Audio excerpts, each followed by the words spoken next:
날씨터 이슈탑. 네, 독서의 계절 가을이 찾아왔습니다. 정말 많은 분들이 여름, 겨울, 봄에는 독서를 안 하더라도 가을이 되면 항상 독서를 하더라고요. 그러니까요. 책을 찾는 분들이 굉장히 많아져요. 그렇죠? 가을에는 약간 신비스러움이 있는 것 같아요. 날씨와 연관이 있대요, 그렇죠. 실질적으로. 약간 예술적인 사람들은 굉장히 예민해지고 그쵸. 이런 것을 더 신경을 쓰는 것 같아요. 네, 맞습니다. 우리 푸니타 씨 같은 경우는 책을 많이 읽나요? 저는 네. 어렸을 때 학교 다닐 때 책을 안 읽었어요. 어. 왜냐면 너무 학교에 막 그쵸. 이거 읽어야 되는 맞아, 읽어야 맞아. 돼 막 그럼 오히려 안 거는 하잖아요. 맞아요. 스트레스를 받아가지고 읽기가 약간 싫더라고요. 근데 나이 약간 들면서 네. 주어준 책을 다시 한번 꺼내서 읽어보니까 맞아요. 재미있더라고요. 맞아요. 저도 그래요. 저도 예전에는 책을 진짜 안 읽었는데 네네네. 나이가 들다 보니까 네.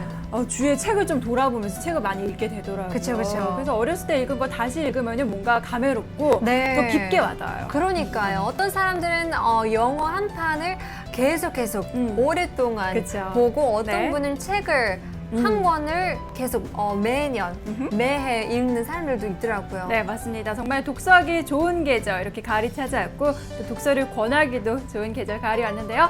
오늘은 저희가 몇 권 추천해 드리도록 할게요. 네. 오늘 테마 나와주세요. 독서의 계절 가을 추천 도서 3권.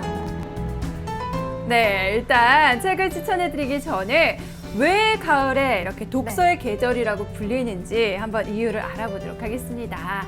네, 첫 번째. 네, 가을이 독서를 유도한다고 합니다. 평균적으로 가을의 기온 같은 경우에는 18도에서 20도 사이고요. 그리고 습도는 40에서 60% 사이를 그쵸. 유지한다고 합니다. 그래서 정말 쾌적한 날씨예요. 그래서 네.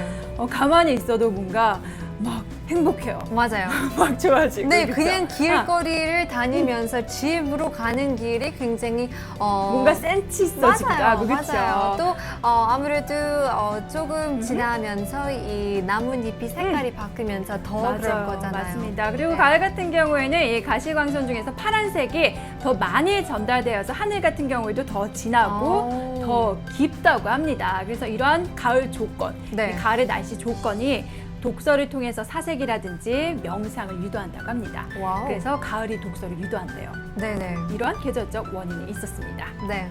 네, 또 호르몬에 따른 또 이유도 있는데 한번 보실게요. 네. 네, 쓸쓸한 가을 감성은 독서에 최적화된다고 합니다. 일단 가을 같은 경우는 여름보다는 일조량이 줄어들어요. 그쵸. 그래서 이 행복 바이러스, 행복 호르몬이라고 불리는 세로토닌 분비가 줄어든다고 합니다. 그래서 고독함을 느끼고 또 굉장히 차분해진다고 해요. 맞아요. 그래서 맞아요. 저도 뭔가 보면은 다른 계절보다는 정말 마음이 굉장히 컴해지고 차분해지고 맞아요. 안정적이게 되는 그런 게 있어요. 네, 그래서 내가 더 성숙해졌나? 라고 맞아요. 생각할 수 있는데 네. 그 다음 해 여름이 들어오면서 막 신나고 막 그러고 약간 맞습니다. 왔다 갔다 하는 게 심하더라고요. 네, 맞아요. 그래서 이렇게 가을에 우리 몸도 독서하기 정말 좋은 그런 조건으로 맞춰진다고 합니다. 네네. 네. 네, 다음 세 번째로는 옛날부터 전해진 말이라고 해요. 한번 보실게요. 네, 옛말에 등화가친이라는 말이 있다고 합니다. 가을바람이 서늘한 저녁이면 등잔을 켜고 책을 읽기에 좋다라고 옛날부터 이런 말이 전해졌다고 해요. 그래서 보니까 또 아까 날씨와도 굉장히 적합한 조건이죠. 네네. 날씨도 너무 좋고 하다 보니까 집에서 등잔 밑에 책을 읽기 좋고 맞아요. 공부하기도 좋다라는 뜻을 갖추고 있다고 합니다. 네, 정말 이렇게 가을이 되면은 계절 조건, 그리고 우리의 마음의 조건, 우리의 몸의 신체적인 조건도 참 독서하기 좋은 그런 환경으로 맞춰지는 것 같습니다. 네, 그래서 저희가 한번 3권의 책을 뽑아보았어요. 네. 첫 번째 책, 정말 많은 분들이 이 책을 주위에서 들어보셨을 거예요. 저도 주변에 이 책 읽고 계신 분들이 진짜 많더라고요. 진짜요? 네, 저희 웨더뉴스 예보사 민경 씨 같은 경우에도 이 책을 읽는다고 했는데 소식이 없더라고요. 다 읽었는지 모르겠어요. 네. 어떻게 되는지 궁금해요. 네. 또 어떤 사람은 이렇게 생각할 수 있고 어떤 그쵸. 분은 마음이 달라서 저렇게 생각할 수 있는데요. 어떤 내용인지 한번 볼까요? 네. 네, 추천 도서 첫 번째는 미움받을 용기입니다. 네, 일단 사람은 누구나 변화를 원한다고 합니다. 뭐 지금보다 더 행복해질 수 있는 네. 그런 욕심, 그쵸. 그리고 지금보다 더 자유로워질 수 있는 삶, 그리고 지금보다 더 성공적인 삶, 네. 이런 변화를 원한대요. 근데 이런 변화를 원하면서도 항상 과거에 대한 후회, 내가 걔를 만나지 않았었다면 지금 안 이럴 텐데, 막 이런 그쵸. 후회를 하기도 하고, 현재 환경에 대한 네네네. 후회도 한다고 합니다. 내가 만약에 더 부잣집에 태어났었다면은 이러지 않았을 텐데, 뭐 이렇게 그쵸. 느낀다고 해요. 네. 근데 그렇기보다는 우리가 현재 삶에 대해서 뭔가 네. 미움받을 용기라는 단어 자체가 필요하다고 합니다. 그래서 인간은 누구나 변할 수 있고 행복할 수 있다라고 말한 철학자가 있다고 하는데요. 그러기 위해서는 아까 제가 말씀드렸듯이 용기가 필요하다고 합니다. 그래서 자유로워질 용기, 평범해질 용기, 행복해질 용기, 그리고 미움받을 용기. 또한 자유롭고 행복한 삶을 원하는 당신에게 필요한 것은 용기라고 말하면서 네. 이 용기에 대한 중요성을 외치고 있는 책이라고 합니다. 네, 너무나 중요하고 많은 사람들이 공감할 것 같아요. 저도 지금 읽고 있는 책 하나 있거든요. 네네네. 영어로는 Purpose Driven Life, 한글로는 목적이 이끄는 이끄는 법, 네, 그런 거 있는데요.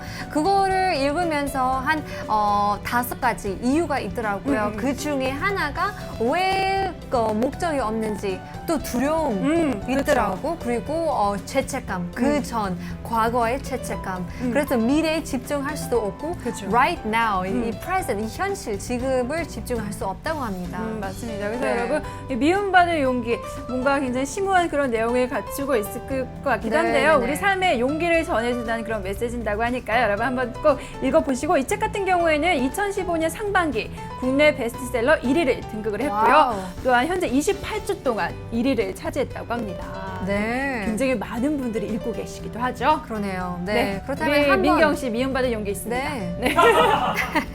네, 이렇게 첫 번째 미움받을 용기고요. 두 번째 책도 있습니다. 두 번째 책 나와주세요. 네, 바로 꿈꾸는 시인이라는 책인데요. 하나의 글마다 함께 있는 시를 한 편씩 실었다고 합니다. 그래서 여기서 나태주 시인의 시뿐만 아니라 굉장히 다양한 분들의 명시가 모두 담겨져 있다고 해요. 그래서 읽기가 편하다고 합니다. 마치 할아버지가 이렇게 옆에 손녀 놔두고 그 책 읽어주는 것처럼 굉장히 편안한 마음으로 이 책을 읽을 수 있다고 합니다. 네. 보통 시 같은 경우에는 굉장히 우리 마음을 따뜻하게 해줘요. 맞아요. 그래서 우리가 평소에 그냥 지나칠 수 있는 그냥 꽃 하나를 보고도 감동받을 수 있는 게 바로 시거든요. 네. 여러분 시를 통해서 우리 마음을 촉촉하게 그렇죠. 한번 이 가을에 만들어주는 거 좋을 것 같아요. 그러니까요. 안 그래도 굉장히 건조한 시기인데. 그렇죠. 마음도 건조하죠. 이렇게 그렇죠. 건조하면. 네, 지하철 타시면서 그 지하철역 안에 시가 있잖아요. 그 벽에 놓아 있는 게 그것도 그 스크린도 보시면서 그냥 읽지 말고 읽으면서 보면 얼마나 재미있는지. 또 그것도 제가 작가가 쓰는 줄 알았는데 다 시민들이 써가지고 네네네. 서울시에 올리는 거죠. 올리는 건데요. 너무 재밌더라고요. 네, 정말 시 같은 경우에는 작은 물질, 네네. 작은 것에도 굉장히 큰 감사를 맞아요. 느낄 수 있는 장르니까요. 여러분 이번 가을에 이 꿈꾸는 시인 한번 읽어보시면서 마음을 한번 촉촉하게 다져보시길 바랄게요. 오케이. 네, 저희 세 번째 책은 나를 대단하다고 하지 마라라는 오. 책입니다.